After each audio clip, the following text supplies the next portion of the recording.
வேதம் சொல்லுகிறது, அவர் நம்முடைய தலையெழுத்தை மாற்றி இருக்கிறார்.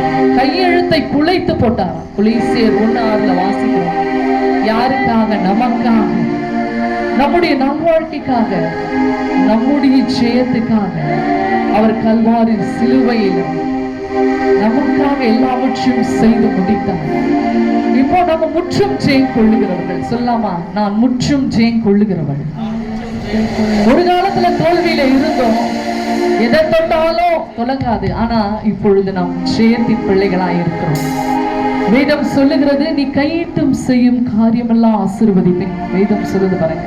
இன்னும் கொஞ்சம் சுத்த தமிழ் நம்ம லோக்கல்ல சொன்னோம்னா, நீ தொட்டதெல்லாம் தொலங்குப்பா. கர்த்தர் இந்த காலங்களை அவனை பார்த்து சொல்லுகிற வார்த்தை, நீ கையிட்டு எது செய்யறியோ உனக்கு வாய்க்கும். நீ தொட்டதெல்லாம் தங்கமாகும். ஆமென். கர்த்தர் நல்லவன். ஏன்னா அவரை நம்பி வந்து இருக்கிறோம். நம்முடைய நம்பிக்கை இந்த காலவெள்ள பாடல்கள் மூலமாய் நாம் உணர்த்தி இருக்கிறோம். நீரே போதும், நீரே போதும் சொல்லி விசுவாச வார்த்தையை பாடி இருக்கிறோம்.